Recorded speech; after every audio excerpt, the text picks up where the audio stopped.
আমি একজন ধর্মতাত্ত্বিক দলের সদস্য, সে আরেকটা ধর্মতাত্ত্বিক সংগঠনের সদস্য, সে আরেকটা মানহাজ ফলো করে, সে আরেক জামায়াতের, সে আরেক তরিকার ইত্যাদি। আমরা সবাই এক, যদি আমরা বাইরেই কথাটা বলি, কিন্তু অন্তর থেকে কিন্তু আমাদের এই বিষয়টা আসছে না। আমরা ভিতর থেকেই ঐক্যবদ্ধ হতে পারতাম, তাহলে উম্মার আজকে এই অবস্থা হতো না। দেখুন, ধর্মকেন্দ্রিক অনেক প্রবলেম থেকে গেছে এখনো। আবার আল্লাহ রাসূল সাল্লাল্লাহু আলাইহি ওয়াসাল্লাম হাদিসের মধ্যে এবং আল্লাহ পাক কোরআনের মধ্যে ধর্ম নিয়ে বাড়াবাড়ি করতে নিষেধ করেছে। ধর্ম নিয়ে বাড়াবাড়ি করো না, তোমরা নিজেদের ধর্ম পালন করো। আমরা নিজের ধর্ম যতটা না পালন করি, অন্যের ধর্মের দিকে আঙ্গুলটা তার চেয়ে বেশি তুলি। আমরা আগে নিজের রিলিজিয়নটাকে ঠিক মতো পালন করি, দেখবেন সমাজ ঠিকই পরিবর্তন হয়ে গেছে। তো আমি একটা ধর্ম পালন করি বলে অন্য ধর্মের মানুষের প্রতি বিদ্বেষ পোষণ করতে হবে বা তাদের উপর ঘৃণার মনোভাব প্রকাশ করতে হবে, এটা আল্লাহ পাক শেখান নাই, তার রাসূল শেখান নাই।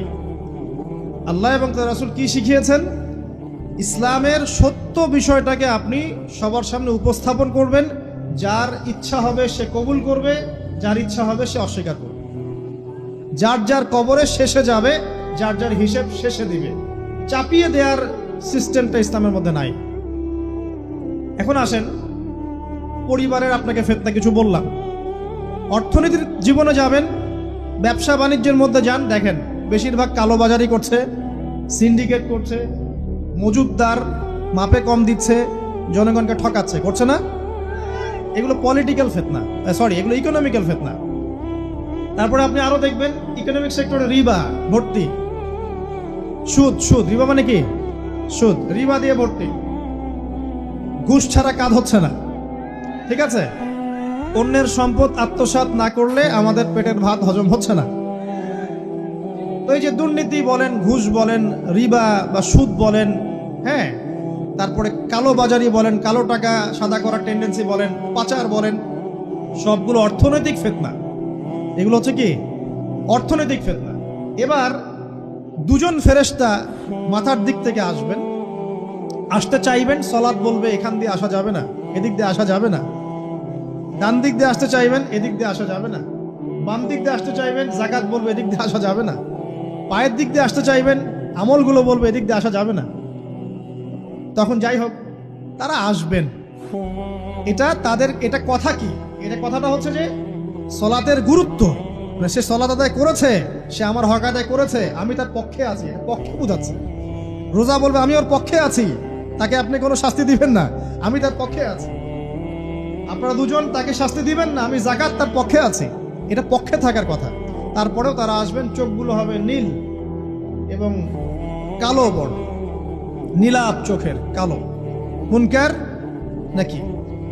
উঠে বসিয়ে দেওয়া হবে। এবার তিনটা প্রশ্ন। প্রথমে প্রশ্ন হচ্ছে কি? মান রব, তোমার রবকে? তখন মুমিন বান্দা বুক ফুলিয়ে বলবে রব্বি আল্লাহ, আমার রবকে আল্লাহ। পৃথিবীতে যে ব্যক্তি আল্লাহর সাথে শিরিক করে নাই, আল্লাহর তাওহীদের উপর থেকেছে এবং তার উপরে মৃত্যুবরণ করেছে, ইনশাআল্লাহ সে ব্যক্তি এর উত্তর নির্দ্বিধায় দিতে পারবে। আর দুনিয়াতে যে বা যারাই আল্লাহর সাথে শিরিক করবে, আল্লাহর সাথে শিরকের পাবে লিপ্ত হবে, ওই অবস্থায় মারা যাবে, তাওহীদের উপর থাকবে না, কোশ্চিন কালেও মান রব্বুক উত্তর দিতে পারবে না। তারপরে প্রশ্ন হয়ে যাবে বা দিনুক, তোমার দিন কি ছিল? মুমিন বান্দা উত্তর দিবে কি? দিন ইয়াল ইসলাম, আমার দিন ছিল ইসলাম। এখানে শুনে রাখেন, পৃথিবীতে যারা ইসলামকে পরিপূর্ণরূপে পালন করবে তারাই এই উত্তর দিতে পারবে ইনশাআল্লাহ। যারা ইসলামকে ঠাট্টা বিদ্রুপের হাসি তামাশার পাত্র বানিয়েছে, মন চাইলে কিছু করি, মন চাইলে কিছু করি না, সহজগুলো একটু আমল করি, বাকি কিছুর আমল ধারি না, হ্যাঁ, নামাজ পড়ি, সুদ ছাড়তে পারি না, ঠিক আছে, বছর বছর উমরা করি, এদিকে ঘুষ দুর্নীতি ছাড়তে পারি না, ইসলামকে ঠাট্টা তামাশার পাত্র বানিয়েছে, এরা কোশ্চিন কালে উত্তর দিতে পারবে না। মা দিনে পরিপূর্ণরূপে ইসলামে প্রবেশ করতে বলেছেন আল্লাহ রাব্বুল আলামিন। যারা পরিপূর্ণরূপে ইসলামে প্রবেশ করবে এবং ইসলামের প্রতিটা মৌলিক বিধান মেনে চলবে, ইনশাআল্লাহ তারা এর উত্তর দিতে পারবে। এরপরে আসবে তৃতীয় প্রশ্ন। নবী সাল্লাল্লাহু আলাইহি ওয়াসাল্লামকে দেখানো হবে। যখন দেখানো হবে, তখন সূর্য যখন ডুবে যায়, যে দৃশ্যটা আমরা দেখতে পারি না, ওই দৃশ্যটা ভেসে উঠবে। এবং মুমিন বান্দা অস্থির হয়ে যাবে, বলবে আমাকে ছেড়ে দাও, আমি নামাজ পড়বো। সুবহানাল্লাহ। তার কারণ তার কাছে মনে হবে যে আসরের ওয়াক্ত হয়ে গেছে, আসরের ওয়াক্ত হয়ে গেছে, আসরের ওয়াক্ত চলে যাচ্ছে, আমাকে নামাজ পড়তে হবে। চিন্তা করেছেন? ওই যে একটা হাদিস আছে না, যে 7 শ্রেণীর মানুষকে আল্লাহ রাব্বুল আলামিন আরশের ছায়ায় ছায়া দিবেন, তার মধ্যে এক শ্রেণীর মানুষকে যার অন্তর মসজিদের সাথে ঝুলে থাকে, তার মন মসজিদের সাথে ঝুলে ছিল, এই সূর্য ডুবে গেল বলে আমাকে ছেড়ে দাও, আমি নামাজ পড়তে যাব। তখন ফেরেশতারা বলবেন তোমাকে নামাজ পড়তে দেয়া হবে, তবে তার আগে তুমি এর উত্তর দাও। কি উত্তর? এই ব্যক্তির দিকে তাকাও। তখন নবী সাল্লাল্লাহু আলাইহি ওয়াসাল্লামকে দেখানো হবে, সাল্লাল্লাহু আলাইহি ওয়াসাল্লাম দরুদ পড়বেন। বলা হবে যে এই ব্যক্তির সম্পর্কে তোমার কি ধারণা? মান হাযা রাজুলু বুইসা ফীকুম, এই ব্যক্তি কে, যাকে তোমাদের কাছে পাঠানো হয়েছিল? মুমিন ব্যক্তি নির্দ্বিধায় বলে দিবে যে তিনি হচ্ছেন আমার নবী মুহাম্মদুর রাসূলুল্লাহ সাল্লাল্লাহু আলাইহি ওয়াসাল্লাম। দেখুন, পৃথিবীতে যে বা যারাই নবী সাল্লাল্লাহু আলাইহি ওয়াসাল্লামের সুন্নতের উপর আমল করবে, ইনশাআল্লাহ সে তার উত্তর দিতে পারবে।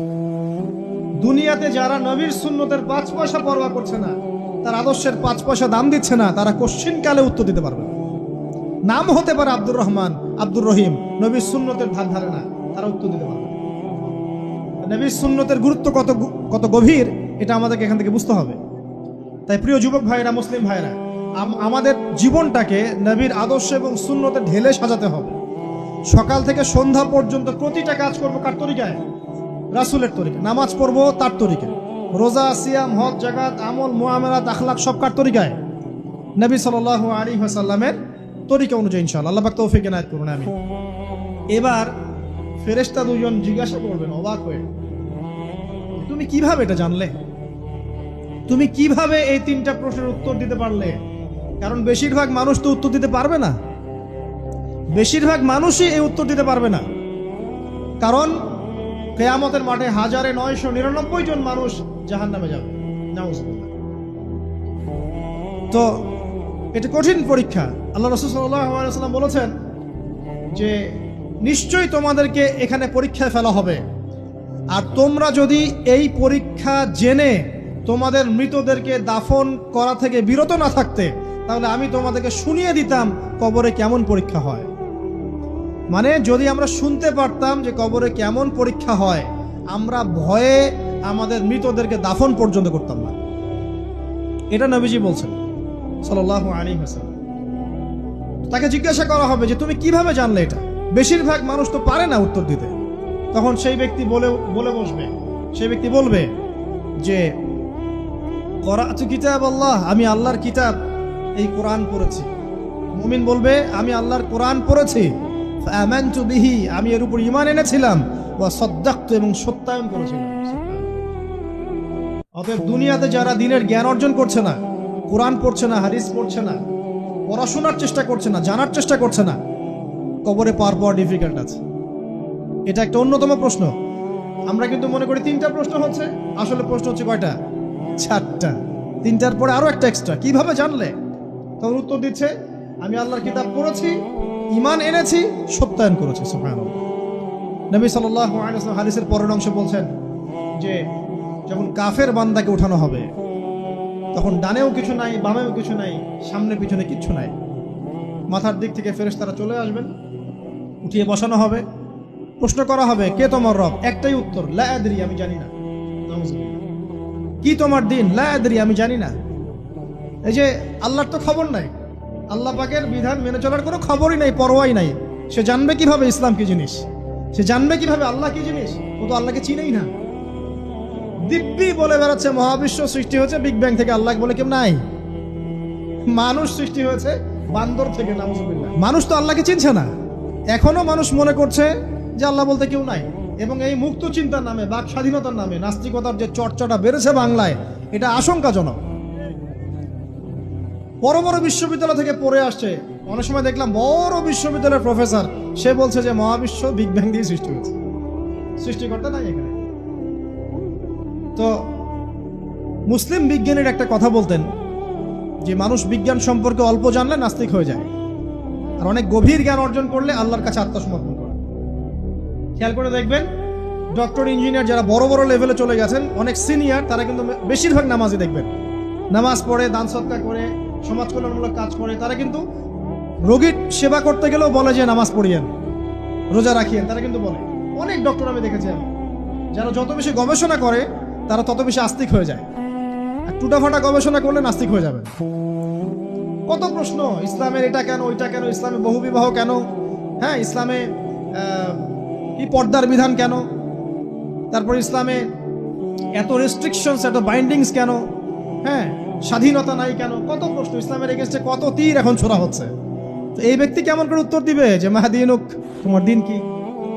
আল্লাহর দিকে কত প্রশ্ন ছোড়া হচ্ছে, কত শিরকের পাপ আমরা করছি, অনেক সময় মুসলিম হয়েও শিরকের পাপ করছি। কিভাবে উত্তর দিবে মানরব্য? 3 নাম্বার প্রশ্ন যখন করা হবে, এই ব্যক্তিকে দেখো দেখি, সে বলবে যে আমি জানি না এই ব্যক্তিকে, তবে শুনেছিলাম, মানুষের মুখে শুনেছিলাম, মানুষ যা বলতো আমি তাই বলতাম। মানে সে রাসূল সাল্লাল্লাহু আলাইহি ওয়াসাল্লামের নাম শুনেছিল হয়তো বা, কিন্তু তার সুন্নত বা আদর্শ কখনো মেনে চলে নাই, পারল না। এবার জান্নাতি ব্যক্তি হলে কি হতো? ওই যে সূর্য ডুবছিল যেখানে, তার দৃষ্টির সীমা পর্যন্ত কবরকে প্রশস্ত করে দেওয়া হতো, এবং জান্নাতের একটা দরজা তার কবরে খুলে দেওয়া হতো। এটা কিভাবে করা হবে সেটা আল্লাহ পাক জানেন, এটার ব্যাখ্যা করার জ্ঞান আল্লাহ আমাদেরকে দেন নাই। যেই মানুষের ক্ষুদ্র জ্ঞানে মানুষ ব্যাকটেরিয়া ভাইরাস নিয়ে গবেষণা করতে হিমশিম খেয়ে যায়, সে মহাবিশ্বের স্রষ্টা নিয়ে কিভাবে গবেষণা করে? আল্লাহ পাকের অসীম জ্ঞানের সামনে আমার জ্ঞান কি? খুবই ক্ষুদ্র। হাদিসে এসেছে বুখারী শরীফের মধ্যে, যে একটা মহাসমুদ্রের মধ্যে যদি একটা পাখি 1 ফোঁটা পানি উঠিয়ে নিয়ে যায়, ওই 1 ফোঁটা পানি হচ্ছে মহাবিশ্বের জ্ঞান, আর বাকি পুরো মহাসাগর হচ্ছে আল্লাহ পাকের জ্ঞান। তো আমরা এই ক্ষুদ্র জ্ঞানের মানুষ হয়ে আল্লাহর জ্ঞানকে কেমন করে পেনিট্রেট করতে পারি? তো আল্লাহ পাক জান্নাতের দরজাগুলো খুলে দিবেন, একটা দরজা খুলে দিবেন, সেখান থেকে বাতাস আসবে, জান্নাতের নাজ নেয়ামত উপভোগ করতে থাকবে, এবং তার রূহটাকে সবুজ রঙের পাখির আকৃতিতে জান্নাতে রেখে দেওয়া। ইল্লিন মানে ওখানে জান্নাতের নিয়ামত সে পাবে। এটাকে বলা হয় দারুল বারজাখ, বারজাখের জীবন। জীবন অনেকগুলো, একটা ছিল রুহের জগৎ। রুহের জগতে আমরা সবাই ছিলাম। শোনেন, রুহের জগতে যার সাথে যার বন্ধুত্ব ভালোবাসা গভীর ছিল, দুনিয়াতে তার সাথে তার ভালোবাসা বেশি। এটা হয়তো জানেন না, জানতেন হাদিসটা? রুহের জগতে যদি কখনো আপনার সাথে আমার দেখা হয়ে থাকে, দুনিয়াতে আপনার সাথে আমার দেখা হবে ইনশাআল্লাহ। রুহের জগতে যদি আপনার আমার মধ্যে ঘনিষ্ঠ ভালোবাসা থেকে থাকে, এখানেও ভালোবাসা হয়ে যাবে ইনশাআল্লাহ। এটা বলে আমি আবার তোমাদের বয়ফ্রেন্ড গার্লফ্রেন্ড ভালোবাসা বুঝাই নাই, ওই ভালোবাসার কথা বলি না। আবার রুহের জগতে বিদ্বেষ, এখানেও দেখবেন বিদ্বেষ। ওটা একটা জগৎ ছিল যেখানে আল্লাহ পাক সমস্ত আদম সন্তানকে সৃষ্টি করে তাদের রুহটাকে রেখেছিলেন, এবং ওয়াদা নিয়েছেন।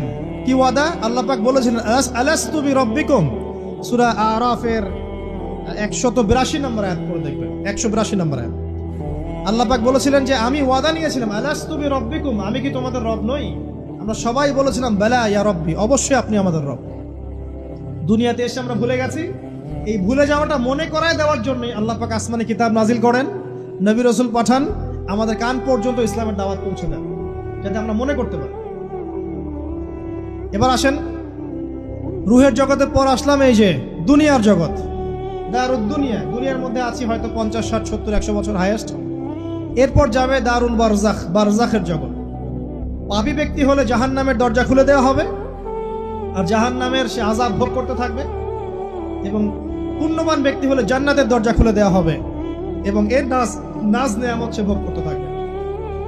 তখন তাকে বলা হবে এটা জান্নাতের সেই জায়গা যেখানে তুমি থাকবে। এটা দেখার সাথে সাথে, শোনার সাথে সাথে তার যে খুশি, উৎফুল্ল তার অনেক বেড়ে যাবে, এবং সে কি করবে জানেন?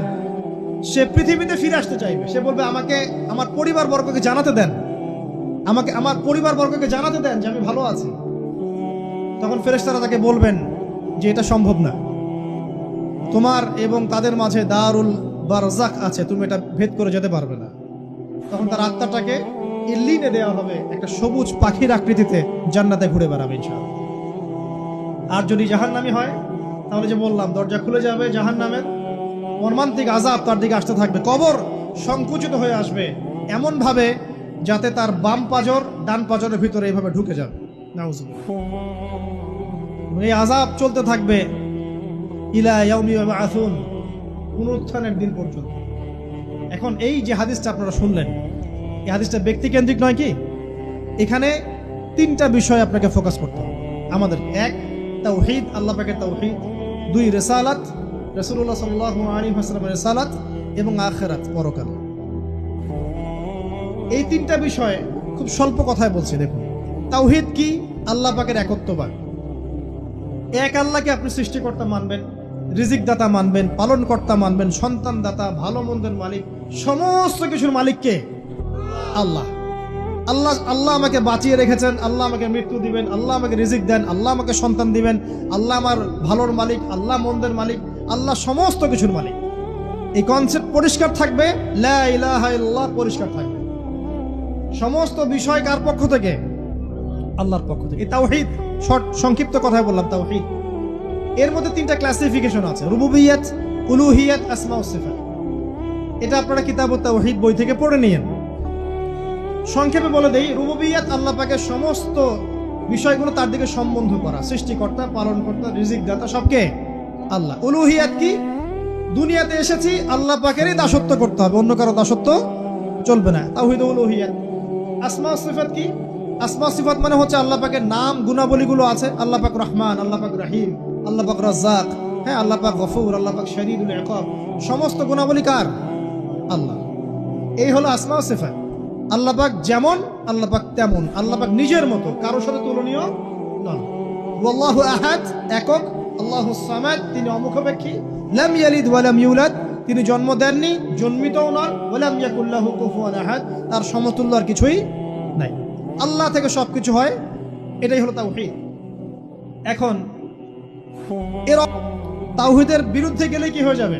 শিরক। কেউ যদি মনে করে যে আল্লাহ ছাড়া কেউ আমাকে জীবন দিতে পারে, আল্লাহ ছাড়া কেউ আমাকে মারতে পারে, আল্লাহ ছাড়া কেউ আমাকে রিজিক দিতে পারে, অথবা আল্লাহ ছাড়া কেউ সন্তান দিতে পারে, আল্লাহ ছাড়া অন্য কারো কাছে কেউ যদি দোয়া করে, আল্লাহ ছাড়া অন্য কারো জন্য নজর মানত করে, আল্লাহ ছাড়া অন্য কারো নামে কসম খায়, আল্লাহর হালালকে হারাম করে দেয়, আল্লাহর হারামকে হালাল করে নেয়, ঠিক আছে? আল্লাহ থেকে শুভ অশুভ আসে না, শুভ আল্লাহর পক্ষ থেকে আসে, অশুভ শয়তানের পক্ষ থেকে আসে, এমনও যদি কেউ মনে করে, শুভ অশুভ দুটোই আল্লাহর পক্ষ থেকে আসে, কিন্তু কেউ যদি মনে করে না শুভগুলো আল্লাহর পক্ষ থেকে, অশুভগুলো শয়তানের পক্ষ থেকে, এমনও যদি মনে করে, শিরক হয়ে যাবে। মুসলিমরা চলাফেরায় শিরক করছে। এখন মুসলিমরা আল্লাহ ছাড়া অন্য কারো কাছে চাচ্ছে, মুসলিমরা অনেকে কবরে সেজদা করছে, মুসলিমরা অনেকেই মৃত মানুষের কাছে দোয়া করছে, হাতে বালা পরে আছেন, খোলেন না। কেন খোলেন না? ভয়ে যদি আপনার ক্ষতি হয়, শিরক। মুসলিমরা দেখবেন আগুনের সামনে মাথা নত করছে, মুসলিমরা এখন মেডিটেশন করে, ধ্যান করে, মুসলিমরা জিনকে তাবে করতেছে। অনেক সময় দেখা যায় মুসলিমরা জাদু করতেছে, জাদুবিদ্যা, কুফরি কালাম করছে না? করছে। সবই শিরক, সবই শিরক। মুসলিমরা দেখবেন আল্লাহর হালাল যেগুলো আছে এগুলোকে হারাম করে ফেলছে, আবার অনেক সময় আল্লাহর হারামগুলোকে হালাল করে নিচ্ছে। সুদ কি ভাই? এখানে ফরজ, হালাল করে নেওয়া হয়েছে। মদ কি? তোমাদের কাছে তো ওয়াজিব, না খাইলে ঘুম হয় না। তো এই যে আল্লাহ হারামগুলোকে কি করছি আমরা? হালাল করে ফেলছি, এটাও শিরক, কুফরি একটা। তো এক কথায় তাওহীদের উপর যারা থাকবে, মান রব্বক উত্তর দিতে পারবে ইনশাআল্লাহ। যারা শিরক করে ফেলবে ওই অবস্থায় মারা যাবে, মান রব্বক উত্তর দিতে পারবে না। আমার কথা কি বোঝা যাচ্ছে? আমি সহজ করার চেষ্টা করছি, কিন্তু হয়তো পারছি না, এটা আমার ব্যর্থতা। এক কথায় যদি আমরা কবরের প্রথম প্রশ্নের উত্তর দিতে চাই, তাহলে আমাদেরকে অবশ্যই তাওহীদের উপর থাকতে হবে, শিরকে যাওয়া যাবে না। প্রিয় ভাইরা, শিরকের পাপ থেকে আজকে তওবা করে ফেলবেন। আল্লাহ জেনে না জেনে জীবনে যত শিরক করেছে আল্লাহ মাফ করে দাও, আমিন। এবং আগামী দিনগুলোতে শিরকের পাপে লিপ্ত হয় না। প্রিয় ভাইরা, যদি আপনার আমল নামায় আসমান জমিন সমানও পাপ থাকে, শিরকের পাপটুকু না থাকে, আল্লাহ পাক আপনার পুরো পাপ মাফ করতে পারবেন ইনশাআল্লাহ। আল্লাহ পাক বলেছেন, মেরাজের রাতে নবী সাল্লাল্লাহু আলাইহি ওয়াসাল্লামকে আরশে আজিমের কাছে উঠিয়ে নিয়ে আল্লাহ পাক 3টা ওহী করেছেন। কয়টা ওহী? একটা ছিল 5 ওয়াক্ত নামাজ, ঠিক আছে? 2 নাম্বার হচ্ছে সূরা বাকারার শেষের 3টা আয়াত। 3 নাম্বার একটা ওয়াদা, একটা প্রতিশ্রুতি। সেটা কি? এ মুহাম্মদ সাল্লাল্লাহু আলাইহি ওয়াসাল্লাম, তোমার উম্মতের মধ্যে কেউ যদি আসমান জমিন সমান পাপ নিয়ে আমার সামনে হাজির হয়, কিন্তু আমার সাথে কাউকে শরিক না করে, শিরক না করে, তাহলে আমি আল্লাহ তার সামনে আসমান জমিন সমান ক্ষমা নিয়ে হাজির হব, মানে মাফ করে দেওয়া হবে ইনশাআল্লাহ। অতএব শিরকের পাপে যায় না, ইনশাআল্লাহ জান্নাতে যাওয়া যায়। যে ব্যক্তি মন থেকে একবার লা ইলাহা ইল্লাল্লাহ পড়েছে, সমস্ত বিষয় আল্লাহর দিকে সুপর্দ করে, তার অন্যান্য অনেক পাপ থাকতে পারে, আল্লাহ পাক চাইলে সব পাপ মাফ করতে পারে। অতএব মান রব্বুক উত্তর দিতে চাইলে শিরকের পাপে যাওয়া যাবে যাবে না। আধুনিক শিরকের মধ্যে সবচেয়ে ভয়ঙ্করটা হচ্ছে এটা, যে আমরা আল্লাহর হালালকে হারাম করে নিচ্ছি, হারামকে আবার হালাল করে ফেলছি। এখানে যায় না। সবকিছু আল্লাহ থেকে আসে। দোয়া আল্লাহর জন্য করবেন, নামাজ আল্লাহর জন্য, সবকিছু ইবাদত আল্লাহর জন্য, দ্বীনি ইলম অর্জন আল্লাহর জন্য। প্রতিটা কাজের করার আগে নিয়াত ফিক্স করবেন, কেন করব? পরকালীন স্বার্থ থাকলে করব, না হলে করব। কেন তুমি টিকটকে যাবা না? কারণ পরকালীন কোনো স্বার্থ নাই। কেন তুমি ফ্রি মিক্সিং অ্যাফেয়ার্সে যাবা না? কারণ পরকালীন কোনো স্বার্থ নাই। কেন মদ খাবা না? পরকালীন কোনো স্বার্থ নাই। কেন মিউজিকে যাচ্ছ না? কারণ পরকালীন কোনো স্বার্থ নাই। কেন তুমি এই যে সুদ খাবা না? কারণ পরকালীন কোনো স্বার্থ নাই। যে কাজে পরকালীন কোনো স্বার্থ নাই, সে কাজে কোনো মুমিন মুসলিম নাই। কেন নামাজ পড়বো? কারণ পরকালীন স্বার্থ আছে। কেন রোজা রাখবো? পরকালীন স্বার্থ আছে। কেন আমি হালাল বিয়ে করব, হারাম জেনায় যাব না? পরকালের স্বার্থ আছে। কেন আমি যাকাত দিব, ব্যবসা করব, সুদ খাবো না? কারণ পরকালের স্বার্থ আছে। কেন ইসলামের দাওয়াত দিব? পরকালের স্বার্থ আছে। কেন হাদিস প্রচার করব? কারণ পরকালের স্বার্থ আছে। ইসলামের জন্য সবর করব কেন? পরকালের স্বার্থ আছে। পরকালের স্বার্থ যেখানে, মুসলিম সেখানে। পরকালীন স্বার্থ নাই, আমরা নাই। প্রত্যেকটা কাজ করার আগে নিয়তটা ফিক্স করতে হবে, পরকালের কোনো স্বার্থ আছে? যদি বলে হ্যাঁ আছে, তাহলে করবে। স্বার্থ নাই, আমি নাই। কোনো ফুজুল কি বাত বা ফাহেসা কোনো কাজ, এসব কাজে আমরা নাই, বিকজ এগুলোতে কোনো পরকালীন স্বার্থ নাই। ব্যাস, আমাদের জীবনের প্রতিটা মোমেন্ট, প্রতিটা সেকেন্ড আল্লাহর দেয়া দান। আমি নিজের ইচ্ছা মতো এটাকে অপব্যয় করতে পারি না। হ্যাঁ, আপনি মিউজিক শুনতে চান, আপনি সং পছন্দ করেন, আপনি নাশিদ শোনেন, ইসলামিক নাশিদ শোনেন, ওখানে আপনার ঈমান একটু দীপ্ত হবে, পরকালীন স্বার্থ আছে। আপনি নিজের যৌন চাহিদাকে দমন করতে পারছেন না, হালালভাবে বিয়ে করে নেন। বিয়ে করার পর আপনি যত ইচ্ছা স্ত্রীকে মহব্বত করেন, প্রত্যেকটা মহব্বতে নাকি পাবেন। এমনকি স্ত্রীর দিকে নেক নজরে তাকাবেন, তাতেও নাকি। তার মুখে খাবার তুলে দেবেন, তাতেও নাকি। তার হাত ধরে হাঁটবেন, তাতেও নাকি। তাকে নিয়ে রাত্রে চাঁদ দেখবেন, তাতেও নাকি। আপনি আপনার নিয়তটাকে চেঞ্জ করেন, কাজের ডাইরেকশন চেঞ্জ করেন। পরকালের স্বার্থ থাকলে করবো, না হলে করবো না। আপনি পছন্দ করেন ঘুরে বেড়াতে, আল্লাহর দিনের দায়ী হয়ে ঘুরে বেড়ান না, সমস্যা কি? আল্লাহর জমিন ঘুরে দেখেন, এসব অবান্তর কাজে লিপ্ত না থেকে আল্লাহ পাকের নিদর্শনগুলো ঘুরে দেখেন, আপনার ঈমান বাড়বে ইনশাআল্লাহ। আপনার সংস্কৃতি ভালো লাগে, ইসলামিক সংস্কৃতি মেনে চলেন। আপনি কবিতা লিখতে ভালোবাসেন, ইসলামিক কোনো কবিতা লেখেন। আপনি উপন্যাস পড়তে ভালোবাসেন, ইসলামিক কোনো উপন্যাস পড়েন। আমি বলছি না এগুলোর বাইরে কোনো পড়াশোনা করা যাবে না, এমনটা আমি কিন্তু বলছি না। আমি বলছি আপনি আপনার পুরো কাজটাকে আগে ফিক্স করবেন, পরকালের কোনো স্বার্থ আছে কি নাই। যদি হ্যাঁ দেখা যায় হ্যাঁ পরকালের স্বার্থ ঠিক আছে, অবশ্যই করেন, কোনো সমস্যা নেই। আল্লাহ পাক বোঝার তৌফিক দান করুন। তো দেখুন প্রিয় ভাইরা, শিরকের পাপে যাওয়া যাবে না। এই শিরকের পাপ না থাকলে আমল নামায় ইনশাআল্লাহ আমরা জান্নাতে যাব এবং কবরের উত্তরও দিতে পারবো ইনশাআল্লাহ। মান রব্বুক, উত্তর পাস ইনশাআল্লাহ। তারপরে কি? মাদিনুক। এক কথায় ইসলামের অনেক বিধিবিধান আছে, নামাজ, কালিমা, সওম, যাকাত, হজ সব আছে। আমর বিল মারুফ, নাহি আনিল মুনকার, পিতামাতার খেদমত, প্রতিবেশীর অধিকার, স্ত্রীর অধিকার, তারপরে সন্তানদের অধিকার, যাকাত, সবকিছু আছে।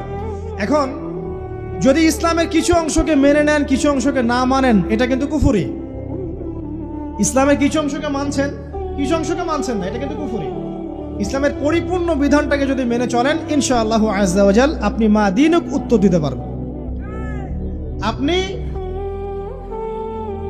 আমল করতে পারেন না পারেন, মনে করেন আপনি আমল করতে পারছেন না, কিন্তু আপনি আকীদা পোষণ করছেন যে হ্যাঁ ইসলামে যা আছে আমি সবকিছু মেনে চলি, কিন্তু হয়তো আমল করতে গিয়ে আমি পারছি না। আমি হয়তো নামাজ 5 ওয়াক্ত পড়তে হয়, আমি জানি, আমি মানি, কিন্তু আমার মাঝে মাঝে মিস হচ্ছে, মাঝে মাঝে আমি জামাত মিস করে ফেলছি। আপনি মানেন যে সওম রাখতে হয়, মাঝে মাঝে আপনার সওম মিস হয়ে যাচ্ছে, কিন্তু আপনি বিশ্বাস করেন যে হ্যাঁ আপনি সওম রাখতে হয়, আপনার আকীদা ঠিক আছে। আপনি যাকাত দেন নাই এতদিন, কিন্তু আকীদা রাখেন হ্যাঁ দিতে হয়, আমি সুযোগ পেলে দিয়ে দিব। এই যে কনসেপ্টটা ক্লিয়ার রাখা যায় না, ইসলামের বিধানগুলো প্রতিটা আমি মানি মন থেকে, হয়তো আমল করতে গিয়ে আমি পেরে উঠতেছি না বা হয়ে উঠছে না। ইনশাল্লাহ একদিন না একদিন আল্লাহ পাক আপনাকে তৌফিক দিবেন, ইনশাল্লাহ আল্লাহ পাক তৌফিক দান করুক। কিন্তু কনসেপ্ট যদি ক্লিয়ার না থাকে যে আমি কিছু অংশ মানি কিছু অংশ মানি না, এটা ইসলাম হলো না। উদখুলু ফিস-সিলমি কাফা, পরিপূর্ণরূপে ইসলামে প্রবেশ করেন। দিনী বোন অনেকে আছে পর্দা হয়তো করতে পারছে না, কিন্তু মনে করে বিশ্বাস করে যে পর্দা করতে হয়, এটা ফরজ। ইনশাল্লাহ আল্লাহ চাইলে ওকে একদিন তৌফিক দিবে ইনশাল্লাহ। হয়তো এখন মুখ খোলা আছে, হয়তো বা আগে গেঞ্জি টি শার্ট পরে ঘুরতো, এখন সেলোয়ার কামিজ পরছে, ঢিলে ঢালা জামা পরছে, এখনো বোরখা পরছে না। ওকে তুচ্ছ তাচ্ছিল্য করার দরকার নাই আপাতত। ওকে আরো বুঝান, আরো নরম হন, আরো বুঝিয়ে সুঝিয়ে ইসলামের দিকে আনার চেষ্টা করেন। এতদূর এসেছে, ওই পর্যন্ত যাবে ইনশাল্লাহ। কারণ ও বিশ্বাস করে হ্যাঁ পর্দা করতে হয়, আমি মানি পর্দা করতে হয়, কিন্তু আমি এখন করতে পারছি না, ইনশাল্লাহ করব, আল্লাহ পাক চাইলে তৌফিক দিবেন ইনশাল্লাহ। তো এই যে বিষয়টা, যে ইসলামকে মনে আগে ধারণ করা, যে না আমি মানি ইসলামের প্রত্যেকটা বিধান ঠিক আছে। চুরি করলে চোরের হাত কাটতে হয়, ইসলাম বলেছে। ডাকাতি করলে শাস্তি আছে। জেনা যদি কেউ করে 100 বেত্রাঘাত, মদ খাইলে 40টা বেত্রাঘাত, ব্যভিচার যদি করে কেউ, এই পরকীয়া করে বিবাহিত ব্যক্তি, রজম। এগুলো কেসাস, একজন হত্যা করলে তাকেও কেসাস করতে হয়। এই বিধানগুলো আছে। এখন আপনি বলতে পারেন আমি এই ওয়ার্ল্ডের প্রেক্ষাপটে এটাকে বাস্তবায়ন করতে পারছি না, কিন্তু আমি বিশ্বাস করি ইসলামে বিধানগুলো আছে, এটা আল্লাহর বিধান। ইনশাল্লাহ আপনি মাফ পেয়ে যাবেন, ইনশাল্লাহ আল্লাহ চাইলে আপনি মাফও পেয়ে যাবেন। কিন্তু যদি মনে করেন না এই যুগের এগুলো চলেই না, আমি আল্লাহ পাকের এসব বিধান কিচ্ছু মানি না, আমি যে বিধান বুঝি এটাই চূড়ান্ত, তাহলে খবর আছে, তাহলে মা দিন উত্তর দিতে পারবে। বুঝেন বিষয়টা, বোঝেন, আকীদাটা ক্লিয়ার করেন যে না আমি পারতেছি না, এটা একটা বিষয়, কিন্তু আমি বিশ্বাস করি ইসলামের এগুলো অংশ। হয়তো আমি এখন পারছি না, ইনশাল্লাহ ভবিষ্যতে পারবো। আল্লাহ চাইলে আপনাকে তৌফিক দিবেন ইনশাআল্লাহ। আমরা দোয়া করি আল্লাহ পাক আমাদেরকে পরিপূর্ণরূপে ইসলামে প্রবেশ করার তৌফিক দান করুন। হ্যাঁ, আর সর্বশেষ কি, এটা যদি করতে পারে মা দিনিক উত্তর দিতে পারবে।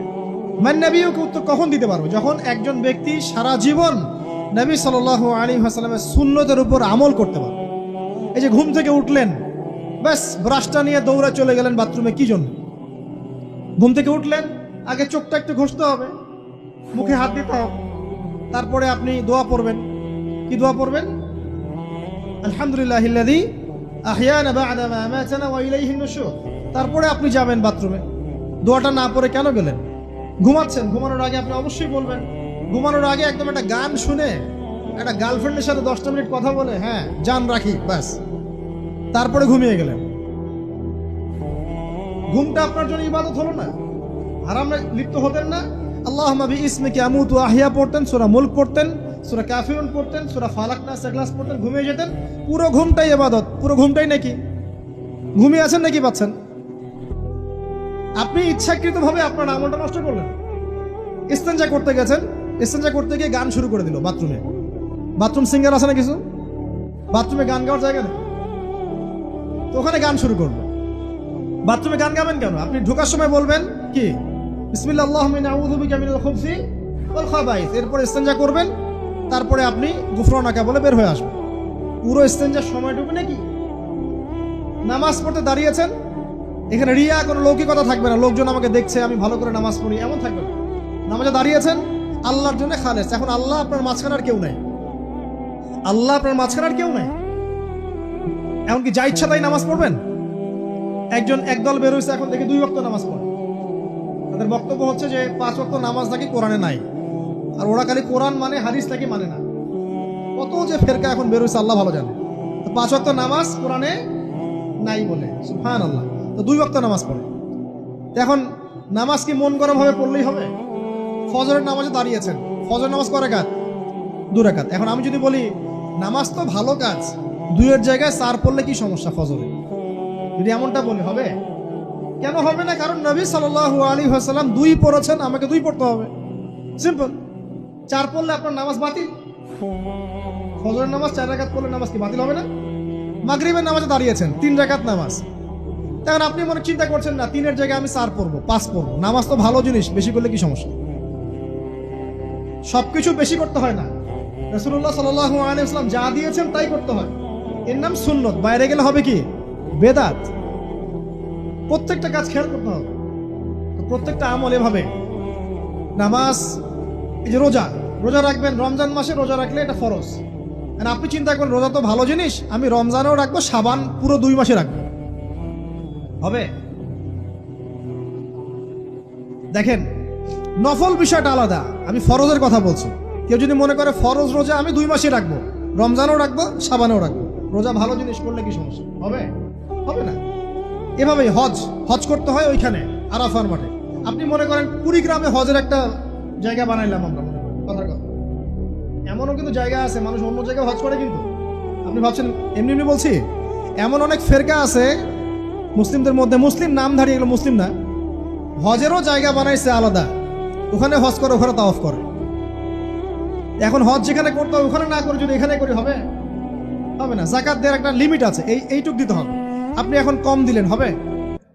আবার দিলেন না, আমি একদম বেশি দিয়ে ফাটায় ফেলাবো একেবারে, সেখানে হবে? এই জিনিসগুলো খেয়াল রাখতে হবে যে আমাদের এক কথায় নবী সাল্লাল্লাহু আলাইহি ওয়াসাল্লামের সুন্নাহটা মেনে চলা, আমলের ক্ষেত্রেও একইভাবে আপনার অর্থনৈতিক জীবনেও। নামাজ, রোজা, হজ, জাকাত আপনার পারফেক্ট। এবার আপনি এসেছেন অর্থনীতির ক্ষেত্রে, এসে মাশাআল্লাহ দাড়ি টুপি জুব্বা নিয়ে মাপে কম দিচ্ছেন, চলবে? দাড়ি টুপি জুব্বা আছে, মানুষকে ঠকাচ্ছেন, মজুত করছেন, সিন্ডিকেট করছেন, অনেক সময় সরকারকে বিব্রত করে ফেলছেন, মাল মজুত করছেন, দাম বেড়ে যাচ্ছে, বিব্রত হচ্ছে সরকার, হবে? দাড়ি টুপি পাগড়ি জুব্বা পরে, ভিতরটা আগে। ইমান ভিতরে না থাকলে দাড়ি টুপি দিয়ে লাভ আছে? তাকওয়া ভিতরে না থাকলে আমার দাড়ি টুপি দিয়ে লাভ আছে? মুহসিন হতে হবে। সো ইকোনমিক সেকশনে গিয়েও নবীর আদর্শ ভুলে যাওয়া যাবে না, সেখানেও তার আদর্শ মেনে চলতে হবে। এভাবেই সমাজ জীবন, পরিবার, সর্বক্ষেত্রেই নবীর সুন্নাহ মেনে চললে পরে ওই ব্যক্তিকে উত্তর দেওয়া যাবে ইনশাআল্লাহ, তিনি আমাদের নবী মুহাম্মদ রাসূলুল্লাহ সাল্লাল্লাহু আলাইহি ওয়াসাল্লাম। সর্বশেষ গিয়ে বলা হবে কিভাবে জানলে, তখন উত্তর কি দিবে? মুমিন, আমি আল্লাহর কিতাব পড়েছি, ঈমান এনেছি, এরপরে আমি সত্যায়ন করেছি। তার মানে পড়াশোনা করতে হবে না ভাই? আল্লাহর কিতাব পড়তে হবে না? কারা কারা আল্লাহর কিতাব পড়তে জানেন হাত তোলেন। আলহামদুলিল্লাহ। আগামী রমাজান আসার আগেই পুরো কোরআন এক খতম করবেন, পারা যাবে ইনশাআল্লাহ? এবং প্রত্যেক দিন আমাকে ওয়াদা করেন, প্রত্যেক দিন 1 পারা করে কোরআন তেলাওয়াত করব, পারবেন ইনশাআল্লাহ? না বলেন পারবো ইনশাআল্লাহ? পারবো ইনশাআল্লাহ। আল্লাহ পাক তৌফিক দান করুন, আমিন। কোরআন পড়তে হবে, শুধু কি জাস্ট তোতা পাখির মতো পড়েই যাবেন সারা জীবন? অর্থটা একটু বোঝার চেষ্টা করবেন না ভাই? করা উচিত না? করা উচিত। যদি আপনার সামর্থ্য থাকে আপনার অবশ্যই করা উচিত। সামর্থ্য নাই, বয়স হয়ে গেছে, পারেন না, সেটা আলাদা বিষয়। সামর্থ্য আছে আপনার অবশ্যই উচিত। আলহামদুলিল্লাহি রাব্বিল আলামিন মানে কি? আর রহমানির রহিম মানে কি? মালিকি ইয়াউমিদ্দিন বলছে, এটা মানে কি? ইয়াকা না'বুদু বলছি, ওয়া ইয়াকা নাস্তাঈন, এর অর্থ কি? ইহদিনাস সিরাতাল মুস্তাকিম মানে কি? সিরাতাল লাযীনা আন'আমতা আলাইহিম গায়রিল মাগদুবি আলাইহিম ওয়ালাদ-দালিন, কি অর্থ, কি বললাম? নামাজে এটার অর্থ জানলে মনোযোগ কি ডানে বামে যাবে? যাবে না ইনশাআল্লাহ। এই যে আল্লাহ পাক বলছেন, ইয়া আইয়ুহাল্লাযীনা আমানুত্তাকুল্লাহ, হে মুমিনগণ আল্লাহকে ভয় করো, হাক্কা তুকাতিহি ওয়া লা তামুতুন্না ইল্লা ওয়া আনতুম মুসলিমুন, তোমরা এমন ভাবে আল্লাহকে ভয় করো, ভয় করার মতো ভয় করো, এবং পরিপূর্ণ মুসলিম না হয়ে মৃত্যুবরণ করো না। এর অর্থটা জানলে ভালো লাগলো না? বুঝতে পারলাম না কোরআনটা? আল্লাহ বলছেন ওয়াদারু মা বাকিয়া মিনার রিবা, সুদের অবশিষ্ট অংশ ছেড়ে দাও। ওয়া ইল্লাম তাফআলু ফাআযানু বিহারবিন মিনাল্লাহি ওয়া রাসূলিহি, যদি না করো আল্লাহ এবং রাসূলের সাথে যুদ্ধের ঘোষণা শুনে রাখো। অর্থ জানলে হেদায়েত পাওয়া যায় না? অতএব অর্থটা জানার চেষ্টা করো। আল্লাহ পাক তৌফিক ইনায়েত করুন। অর্থ বোঝার ক্ষেত্রে যদি কোনো প্রতিবন্ধকতা পান সামনে, আলেম ওলামার কাছে যাবেন, জিজ্ঞাসা করে অর্থ জেনে নেবেন। নিজে নিজে আবার মন করা ব্যাখ্যা করতে যায় না। কোরআন বুঝতে গেলে হাদিস লাগবে, হাদিসগুলো পড়তে হবে। হাদিসের কিছু বই কিনবেন, রিয়াদুস সালেহিন, ফয়জুল কালাম, এই যে আপনারা পড়েন, মুনতাখাব হাদিস পড়েন, ঠিক আছে, বুলুগুল মারাম মিন আদিল্লাতিল আহকাম, মিশকাতুল মাসাবি, এই বইগুলো বাসায় রাখবেন। এরপরে আস্তে আস্তে কিনবেন আবু দাউদ, তিরমিজি, নাসাই, এগুলো কিনবেন। পরে গিয়ে বুখারী মুসলিমের অনুবাদ কিনবেন, আগে কিনবেন। এগুলো কঠিন হাদিস, এগুলো আগে পড়লে আপনি মাথাটা আপনার কিন্তু ঘুরতে থাকে। আগে কি ক্লাস 8-এ পড়বেন না আগে এইচএসসি দিবেন? আগে ক্লাস 7-8 পার করে যান, তারপরে ওদিকে যান। আল্লাহ বোঝার তৌফিক দান করুন। প্রিয় ভাইরা, ইলম অর্জন করতে হবে। ইলম অর্জন করলে পরে আপনি তালেবে ইলম, তালেবে ইলমের পায়ের নিচে আল্লাহর ফেরেশতারা পাখা বিছিয়ে দিবে ইনশাআল্লাহ তাআলা। ইলম অর্জন করে আপনি যখন আলেম হবেন বা দ্বীনের জ্ঞান অর্জন করবেন, তখন আপনি দাওয়াতের কাজও করতে পারবেন। আপনার দাওয়াতে যত মানুষ ইসলামের দিকে আসবে সমস্ত নেকি আপনি পাবেন ইনশাআল্লাহ। এবং যখন আপনি আরো বড় আলেম হয়ে যাবেন, আল্লাহ তৌফিক দান করুন, তখন আসমানের যত মাখলুক এবং জমিনের যত মাখলুক, এমনকি গর্তের মধ্যে যে পিপিলিকা আছে সেগুলাও, এমনকি সাগরের নিচের মাছ আপনার জন্য ইস্তেগফার করবে, দোয়া করবে ইনশাআল্লাহ। আল্লাহ পাক আমাদের সবাইকে শিরিক মুক্ত আমল করার তৌফিক দান করুন, আমিন। আল্লাহর তাওহীদের উপর থাকার তৌফিক দান করুন, আমিন। আল্লাহ পাক আমাদের সবাইকে দ্বীন ইসলাম পরিপূর্ণরূপে পালন করার তৌফিক দান করুন, নবী সাল্লাল্লাহু আলাইহি ওয়াসাল্লামের আদর্শ মেনে চলার তৌফিক দান করুন এবং দ্বীনের জ্ঞান অর্জন করার তৌফিক দান করুন। দুনিয়াতে আমরা যতদিন বেঁচে থাকবো ইসলামের উপর যেন বেঁচে থাকতে পারি এবং আমাদের মৌতের পর দারুল বারজাখ বা কবরের এই জিন্দেগি আল্লাহ পাক আমাদেরকে এই ভয়াবহ ফিতনা থেকে, আযাব থেকে হেফাজত করুন, আমিন। সবাই একটা দোয়া পড়েন আমার সাথে, আল্লাহুম্মা ইন্না নাউযু বিকা মিন আযাবিল কবরি ওয়া আযাবি জাহান্নামা ওয়া মিন ফিতনাতিল মাহইয়া ওয়াল মামাত ওয়া মিন শাররি ফিতনাতিল মাসীহিদ দাজ্জাল। আল্লাহ রাব্বুল আলামিন আমাদের সবাইকে ইসলামের জন্য কবুল করেন, আমিন।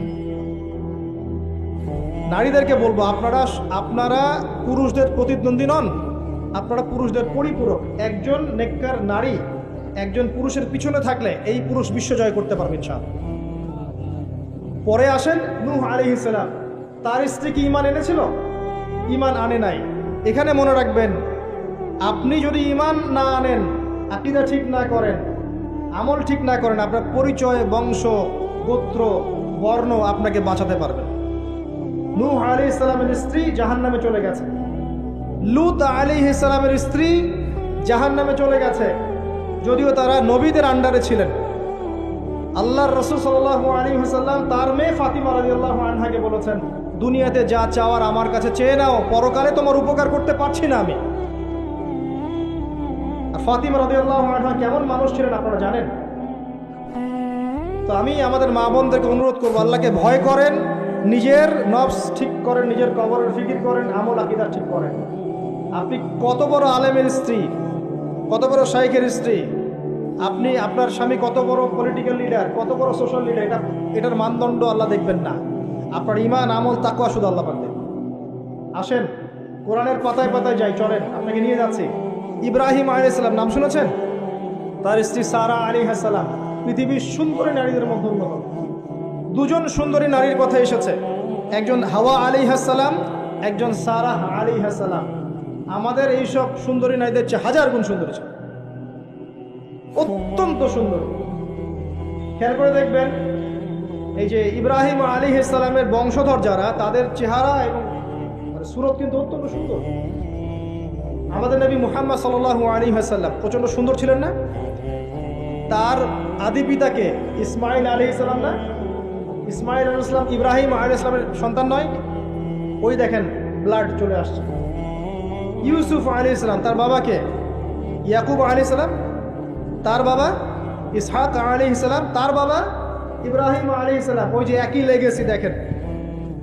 তারা প্রচন্ড সুন্দর ছিলেন। এমনকি নবী সাল্লাল্লাহু আলাইহি ওয়াসাল্লাম মেরাজের রাতে গিয়ে যখন ইব্রাহিম আলাইহিস সালামের সাথে সাক্ষাৎ করেছেন, তিনি পরে বলেছেন যে আমার শাকল, সুরত আর ইব্রাহিম আলাইহিস সালামের চেহারার মধ্যে অনেক মিল আছে, সাদৃশ্য আছে, একই রকম। আমরা কিন্তু দরুদের মধ্যেও মুহাম্মদ সাল্লাল্লাহু আলাইহি ওয়াসাল্লামের নামের পাশে ইব্রাহিম আলাইহিস সালামের নাম বলছি। তাদের উভয়ের জীবনে প্রচন্ড মিল ছিল, একই রকম ছিল। পয়েন্টে আসেন, সারা আলাইহিস সালাম অত্যন্ত সুন্দরী ছিলেন। তিনি একাই তার স্বামীর সাথে বের হয়ে চলে গেলেন কোথায়?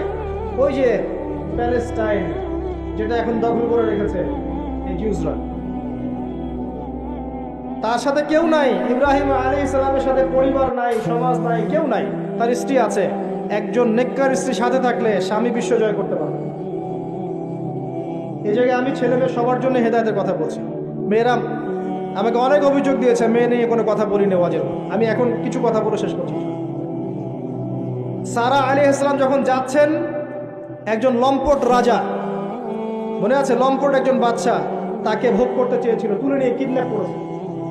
এ সময় ইব্রাহিম আলাইহিস সালাম মাজুর ব্যক্তি, নামাজে দাঁড়িয়ে গেছেন, আল্লাহর কাছে সাহায্য চাচ্ছেন। এটাই নবীর সুন্নাহ। কোনো সমস্যায় পড়লে নামাজে দাঁড়িয়ে যেতেন। আর আমরা এখন সমস্যায় পড়লে হাউমাউ শুরু করি, তাই না?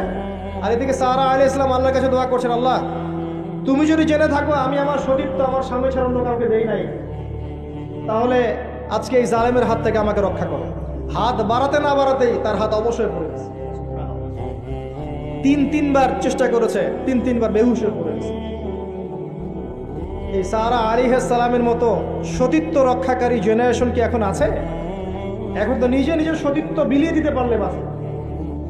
এমনকি কেউ যদি নাও নেয় সতীত্ব, দেখা যায় যে নগ্ন ছবি তুলে ইমো, ফেসবুক, হোয়াটসঅ্যাপে আপলোড দিয়ে শেষ করে গেছে।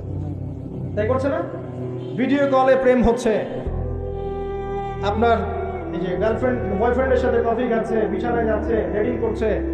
বিয়ের আগে সব শেষ, বিয়ের পরে যখন এরা কোনো ঘরে যাবে, ওই ঘরে কি সুখ আসবে, শান্তি আসবে? মা বোনদেরকে বলবো, আর আমাদেরকে খেয়াল রাখতে হবে আমরা যেন আমাদের ঘরে সারা আলাইহিস সালামের মতো মেয়ে স্ত্রী তৈরি করতে পারি। আল্লাহ পাক তৌফিক দান। দেখেন সতীত্বের পাওয়ার, আল্লাহ পাক হাত অবশ করে ফেলবেন। এবার ওই বাচ্চা হাদিয়া দিচ্ছে হাজারা আলাইহিস সালাম, ঠিক আছে? হাজারা আলাইহিস সালামকে ইব্রাহিম আলাইহিস সালাম বিয়ে করলেন, কি জন্য করলেন? সন্তানের জন্য। বাই দ্য ওয়ে, এখন আবার একাধিক বিয়ে যদি কেউ করে ফেলে, তাকে সমাজে এবার বাঁকা চোখে দেখা হয়, তার মনে চরিত্র সমস্যা আছে।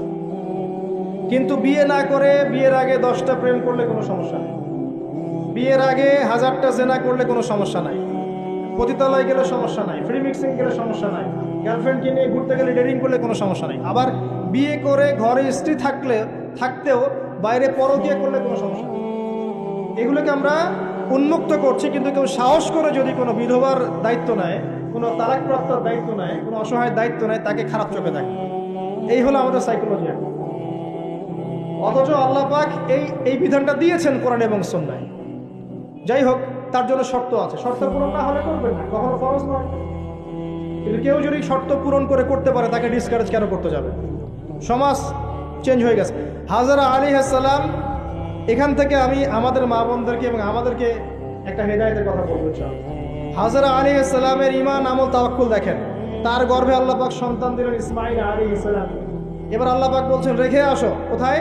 ওই মক্কায়, জনমানব শূন্য জায়গায় রেখে আসলেন। সাথে আছে সামান্য পানি, কিছু খেজুর রেখে আসছেন, এবং ইব্রাহিম আলাইহিস সালাম পিছনে হেঁটে চলে যাচ্ছেন। হাজারা আলাইহিস সালাম বলছেন আইনা তাযহাবু ইয়া ইব্রাহিম, আপনি কোথায় যাচ্ছেন হে ইব্রাহিম? আপনি আমাদেরকে জনমানব শূন্য জায়গায় ফেলে কোথায় চলে যাচ্ছেন? ইব্রাহিম আলাইহিস সালাম কিচ্ছু বলছেন না, বুকের মধ্যে পাথর। স্ত্রী সন্তানকে জনমানব শূন্য জায়গায় রেখে গেলে কি ভালো লাগবে? কেন? বুকের মধ্যে পাথর, চুপ করে আছেন। এক পর্যায়ে হাজারা আলাইহিস সালাম বলছেন আপনি কি আল্লাহর আদেশে এই কাজটা করছেন? তখন তিনি বলছেন হ্যাঁ, না, এতটুকু বলেছেন, আমি আল্লাহর আদেশে করছি। এবার এই দেখেন, হাজারা আলাইহিস সালাম বলছেন যদি আল্লাহর আদেশে আপনি করে থাকেন, তাহলে আল্লাহ কোনোদিনও আমাদেরকে ধ্বংস করবে না। তাওয়াক্কুল। আমি আপনাকে বুঝাই, এখানে কোনো মানুষ নাই, কোনো খাবার নাই, কোনো পানিও নাই, তারপরেও তিনি বলছেন আল্লাহ ধ্বংস করবেন না। আপনি কি বুঝতে পারছেন কি অবস্থা?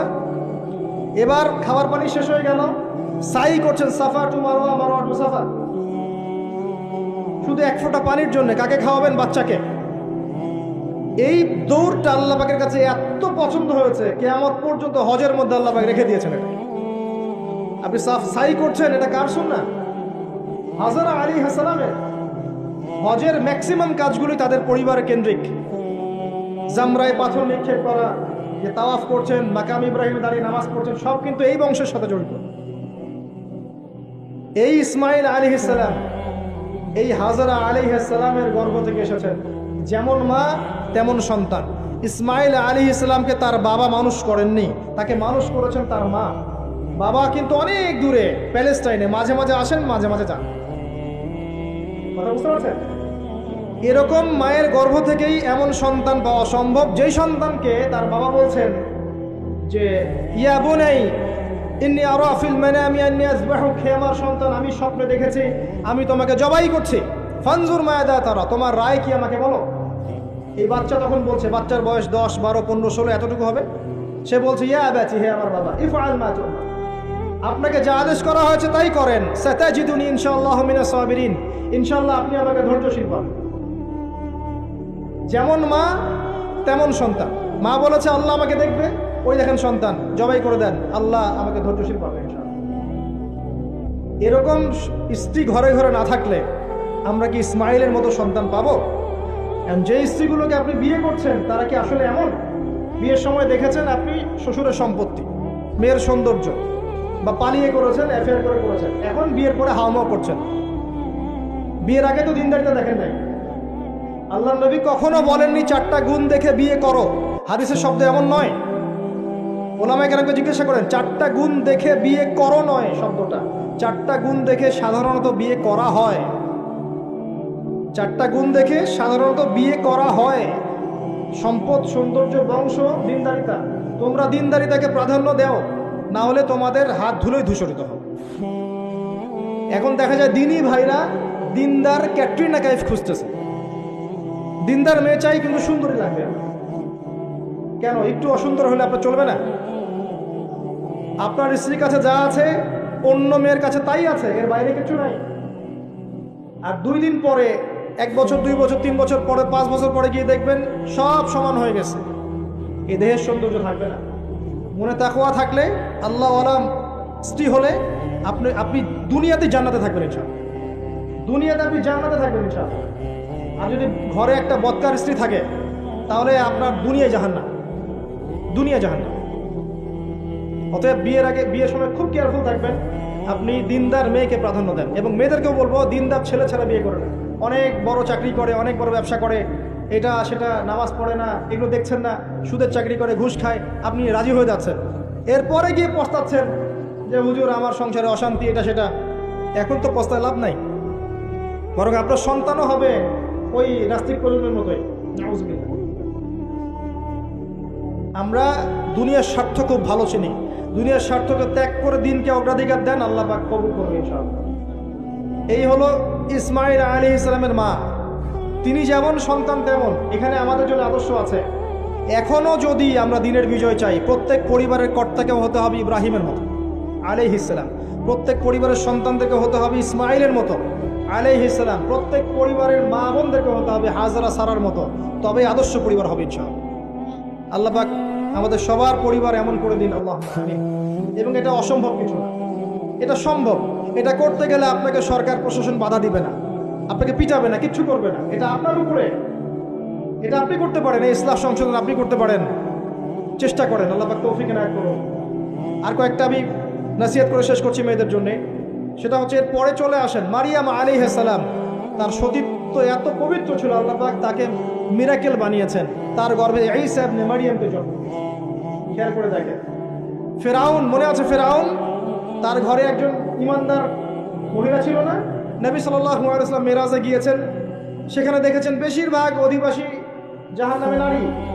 এর মধ্যেও তিনি একটা সুগন্ধ পাচ্ছেন জান্নাতের। তিনি জিজ্ঞাসা করলেন, এই সুগন্ধ কোত্থেকে আসছে? তখন জিবরাইল আলাইহিস সালাম তাকে জানিয়ে দিলেন, এটা ফেরাউনের সেই যে দাসী যাকে ফেরাউন হত্যা করেছিল ঈমানের কারণে, ওর ঘর থেকে, জান্নাতের সেই ঘর থেকে সুগন্ধ আসছে। ফেরাউনের ঘরেও মুমিনা নারী থাকতে পারে, তাহলে আমাদের ঘরে থাকতে পারে না?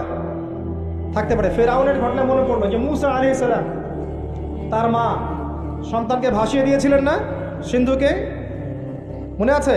আল্লাহ পাক ওই সন্তানকে তার কোলে আবার ফিরিয়ে দিয়েছেন, মনে আছে? এখানে একটা শিক্ষা আছে।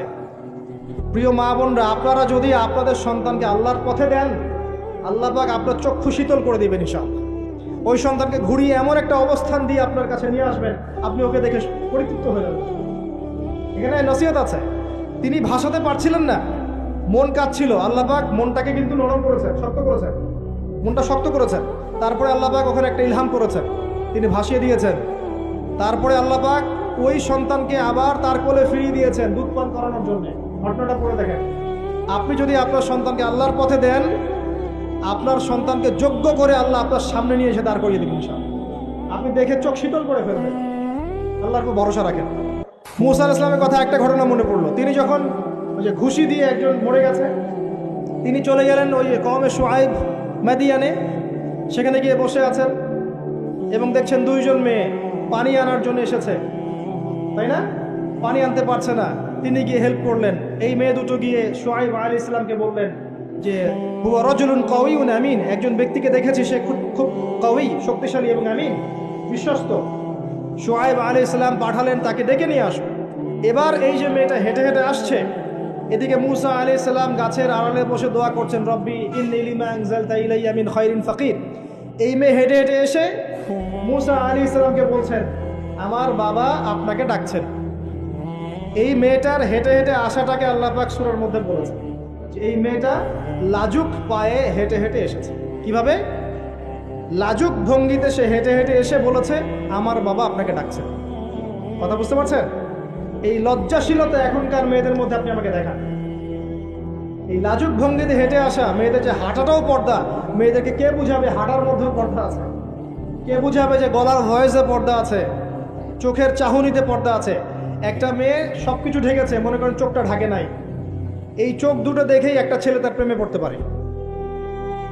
একটা ছেলে হিসেবে বলছি, এটা সম্ভব। একটা হাতের কবজি দেখে আপনি একটা মেয়ের প্রেমে পড়তে পারেন, ভালো লাগতে পারে, সম্ভব। মেয়েদেরকে আল্লাহ পাক এত সুন্দর করে সৃষ্টি করেছে। আল্লাহ পাকের সবচেয়ে শ্রেষ্ঠ সৃষ্টি হচ্ছে মেয়েরা। মানুষ তো অবশ্যই, তারপরে মেয়ে মানুষ। এই নারী আপনার হয় জান্নাতের মাধ্যম হবে, অথবা আপনার জীবনের সবচেয়ে বড় ফিতনা হবে। কারণ নবী সাল্লাল্লাহু আলাইহি ওয়াসাল্লাম বলেছেন, আমি পুরুষদের জন্য মহিলাদের চেয়ে বড় কোনো ফিতনা রেখে যাচ্ছি না। প্রচন্ড বড় ফিতনা হতে পারে, সাবধান। তো এখানে দেখেন মেয়ের হাঁটার বর্ণনা আল্লাহ পাক দিয়েছেন। এখনকার জেনারেশনে মেয়েদেরকে আপনি হাঁটা শেখান, রাস্তাঘাটে, শপিং মলসে, সব জায়গায় দেখবেন গেঞ্জি আর জিন্স আর টি শার্ট পরে, ফর্মাল পোশাক পরে, স্যুট বুট পরে ঘুরছে। মাঝে মাঝে পোশাকের এখানে ওখানে ফাড়া ছেঁড়া, এটাই নাকি স্টাইল। এমন পোশাক পরছে যেটা পরেও দেহের অঙ্গ প্রত্যঙ্গ বোঝা যাচ্ছে, এমন পোশাক পরছে যেটা বাহির থেকে ভিতরের অঙ্গ দেখা যাচ্ছে। অমুসলিমদের পোশাক পরছে, ছেলেদের পোশাক পরছে, এগুলো সবই আখিরুজ্জামানের সাইন। আখিরুজ্জামানে এরকম মেয়েদের সংখ্যা বাড়বে। নিসাউন কাসিয়াতুন আরিয়া, এরা কাপড় পরেও নগ্ন থাকবে। মুইলাতুন মামিলাত, এরা মানুষকে আকৃষ্ট করবে, নিজেরও আকৃষ্ট হবে। এরা জান্নাতের গন্ধও পাবে না, যদিও জান্নাতের গন্ধ যোজন যোজন দূর থেকে পাবে। আখিরুজ্জামানের সাইন আপনি দেখবেন, মেয়েরা ছেলেদের পোশাক পরে ঘুরছে। এখন এই শুআয়ব আলাইহিস সালামের মেয়ের মতো এদেরকে কে লজ্জা শেখাবে? নাই লজ্জা শরমের বালাই। স্যার ক্লাস নিচ্ছে, সে গোল হয়ে বসে আছে, কোচিং করছে। টিচার গায়রে মাহরাম, সে ক্লাস নিচ্ছে, পড়াচ্ছে, গোল টেবিল করে বসে আছে মেয়েরা। দেখবেন কারো গায়ে হিজাব নাই, সালোয়ার কামিজ পরে ক্লাস করছে, এবং দেহের অঙ্গ প্রত্যঙ্গ বোঝা যাচ্ছে। এবং কোনো কোনো সময় দেখবেন টিচারও সুযোগ নিচ্ছে, গায়ে হাত দিচ্ছে, বলছে ও তো আমার মেয়ের মতো। হ্যাঁ, আমরা তো ইউনিভার্সিটিতে পড়েছি। এরপরে খেয়াল করে দেখবেন টিচারের সাথে ছাত্রীর প্রেম হয়ে গেছে। কত মেয়ে যে রেপের শিকার হচ্ছে, মুখ ফুটে বলে না। যে কয়টা খবর আসে পেপার পত্রিকা, এগুলো খুব নগণ্য খবর। বাস্তবতা আরো অনেক কঠিন, পরিসংখ্যান অনেক বেশি, অনেক বেশি। মেয়েরা তো আর মুখ ফুটে বলবে না আমার সাথে এরকম অন্যায় করা হয়েছে। কিছু কিছু মেয়ে যখন বলে তখন আপনি খবর পান। অনেক মেয়ে প্রাইমারি স্কুল থেকেও, তারা প্রাইমারি লেভেল থেকে একদম বয়স যখন 10-15 এখান থেকে শুরু করে কলেজ পর্যন্ত ধর্ষণের শিকার হয়েছে, রেপের শিকার হয়েছে। গার্লফ্রেন্ড বয়ফ্রেন্ডের দ্বারা বা টিচারের দ্বারা, কোনো কোনো ক্ষেত্রে চলতে ফিরতে গুন্ডা মাস্তানের দ্বারা এটা হচ্ছে। Free mixing ground. ছেলে আর মেয়েকে আপনি একসাথে জড়িয়ে দিয়েছেন, এগুলো চলবেই এখন। অনেক সময় এমনও হয়েছে মেয়ে পড়াচ্ছেন, চারপাশে গোল হয়ে বসে আছে ছেলেরা। আর কখন আমরা এমনও দেখেছি যে কলেজে মাঠের মধ্যে বসে আছে ছেলে মেয়ে একসাথে গোল হয়ে, গ্রুপ স্টাডি। মিথ্যা কথা বলছে? Group study. কলেজে আন্দোলনের সময় দেখেছি, কোনো দাবি নিয়ে আন্দোলন হচ্ছে, দেখবেন যে এই যে ছেলে শুয়ে আছে মেয়ের কোলে মাথা দিয়ে, মনে হচ্ছে সে আমাদের স্ত্রী। এগুলো কি? এগুলো চলছে এখন। এখানে আপনি কিভাবে আপনার বাসায় পর্দা ধরে রাখবেন? কিভাবে সম্ভব? বেশি বেশি মেয়েদের যুগোপযোগী মাদ্রাসার প্রয়োজন, বেশি বেশি মেয়েদের ইসলাহি আলোচনার দরকার, মেয়েদের মধ্যে দাওয়াতি কাজের দরকার। এবং মেয়েদেরকে অনেক সময় দাওয়াতি কাজের অভাবে ভুল দাওয়াত দিয়ে বাড়ির থেকে বের করে দিচ্ছে, মাহরাম ছাড়া সফর দিচ্ছে। খেয়াল করে দেখেন, এমন অনেকও জামাত বের হচ্ছে মাহরাম ছাড়া জেলায় জেলায় সফর, দলিল দিচ্ছে, এটাও নাকি জিহাদ। নাউযুবিল্লাহ। কিভাবে হচ্ছে? কারণ আমরা যেহেতু ওদের দাওয়াতটা কমিয়ে দিচ্ছি, মেয়েরা মেয়েদের মধ্যে দাওয়াতি কাজ করছে না, দাওয়াত সংকীর্ণ, বেদাতিরা এবং ভ্রষ্ট যারা পথভ্রষ্ট, এরা ওদেরকে ঘর থেকে বের করে দিচ্ছে। ইসলামের নামেও বোরখা পরিয়েও বের করে দিচ্ছে। খুব অবস্থা খারাপ। আপনি খেয়াল করেন, দেখবেন এগুলো ধরতে পারবেন। তো এই বিষয়গুলো খেয়াল রাখেন। কোরআনের পাতায় পাতায় হেদায়েত আছে। আমি বললে অনেক লম্বা হয়ে যাবে, শেষ করছি। এদিকে এসে সর্বশেষ নবী আসেন, মুহাম্মদ সাল্লাল্লাহু আলাইহি ওয়াসাল্লাম তার জীবনে এই যে 23 বছরের মিশন, এই মিশনে সবচেয়ে বড় ভূমিকা কে রেখেছেন বলেন তো? তার স্ত্রী খাদিজা রাদিয়াল্লাহু আনহা। মক্কার 13 বছর মানুষ তাকে যতটা না বিশ্বাস করেছে, খাদিজা রাদিয়াল্লাহু আনহা শুরু থেকে তার পাশে ছিলেন। শেষ বয়সে গিয়ে নবী সাল্লাল্লাহু আলাইহি ওয়াসাল্লাম তার কথা বেশি বেশি বলতেন। আয়েশা রাদিয়াল্লাহু আনহা স্বভাবগত কারণেই, একটা মানবিক একটা মেয়েদের আচরণগত কারণেই জেলাস ফিল করতেন যে আপনি তার কথা বারবার কেন বলেন। তিনি বলতেন, হে আয়েশা, তোমরা খাদিজাকে ভালো মন্দ বলো না, যখন কেউ আমার কথা বিশ্বাস করে নাই খাদিজা করেছে। তিনি এমন একজন মানুষ ছিলেন যিনি তার প্রতিপত্তি, সম্পদ, সামাজিক খ্যাতি সবকিছু ইসলামের কল্যাণে ঢেলে দিয়েছেন। হেরা গুহায় নবী সাল্লাল্লাহু আলাইহি ওয়াসাল্লাম যখন বসে থাকতেন, তিনি গিয়ে খাবার পানি দিয়ে আসতেন। হেরা গুহায় একবার উঠে দেখেন কত কত কষ্ট। আমরা যুবক বয়সে উঠতে পারবো না, এখন সহজ, তারপরেও কষ্ট আছে। এখন না হয় সহজ, ওই সময় কি সিঁড়ি ছিল? তিনি এভাবে উঠতেন, খাবার দিতেন। চিন্তা করে দেখেন, একজন নারী কাজটা করতেন। এবার আসেন, খাদিজা রাদিয়াল্লাহু আনহার বান্ধবীদেরকে খুঁজে খুঁজে নবী সাল্লাল্লাহু আলাইহি ওয়াসাল্লাম গোশত হাদিয়া পাঠাতেন, তাকে এত ভালোবাসতেন। জিবরাইল আলাইহিস সালাম এসে খাদিজা রাদিয়াল্লাহু আনহাকে সালাম দিয়েছেন। নবীজিকে বলেছেন, ওই যে খাদিজা আসছে ইয়া রাসূলুল্লাহ, তিনি যখন আসবেন তাকে বলবেন যে জিবরাইল আলাইহিস সালাম তাকে সালাম দিয়েছেন, এবং আল্লাহ পাক তার জন্য জান্নাতে এমন একটা ঘর নির্মাণ করেছেন যেখানে কোনো হট্টগোল নাই, কোনো শোরগোল নাই। খাদিজা রাদিয়াল্লাহু আনহা তার ইন্তেকালে নবী সাল্লাল্লাহু আলাইহি ওয়াসাল্লাম অত্যন্ত ব্যথিত হয়েছিল, অত্যন্ত ব্যথিত হয়েছিল। তার বয়স তখন কত? 23। খাদিজা রাদিয়াল্লাহু আনহার বয়স তখন 40, বিয়ের সময়। কোন ছেলে কি সাধারণত এত বছরের মানে মহিলাকে বিয়ে করতে চাইবে? নবী সাল্লাল্লাহু আলাইহি ওয়াসাল্লাম করেছেন। তাদের মাঝে এত হৃদ্যতা, ভালোবাসা ছিল যেটা অন্য কোথাও ছিল না। হ্যাঁ, পরবর্তীতে আয়েশা রাদিয়াল্লাহু আনহার ক্ষেত্রেও নবী সাল্লাল্লাহু আলাইহি ওয়াসাল্লাম বলেছেন যে আমার মন আয়েশার দিকে বেশি টানে, এই কারণে তোমরা আমাকে ভৎসনা করো। মানুষের মন সব দিকে সমান তো হবে না, কারো দিকে একটু বেশি ঝুঁকবে, এই জন্য তোমরা আমাকে ভৎসনা করো। আয়েশা রাদিয়াল্লাহু আনহা যতগুলো হাদিস আপনি জানছেন, এর মধ্যে ম্যাক্সিমাম হাদিস যে কয়েকজন রাবি বর্ণনা করেছেন তার মধ্যে একজন হচ্ছেন আয়েশা রাদিয়াল্লাহু আনহা। এই ঘরের হাদিসগুলো কার থেকে জানলেন? আয়েশা রাদিয়াল্লাহু আনহা থেকে। ইসলামের খেদমতে আয়েশা রাদিয়াল্লাহু আনহার যে ভূমিকা, আমাদের এই সেকুলার সোসাইটির সমস্ত নারীকে একত্রিত করলেও কোনো খেদমত আসবে না। আসবে? তিনি স্বামীর অকৃতজ্ঞ হয়, লানত করে, অভিশাপ দেয়, বুক চাপড়ায়, মাতম করে এবং আল্লাহ এবং তার রাসূলের অবাধ্য হয়।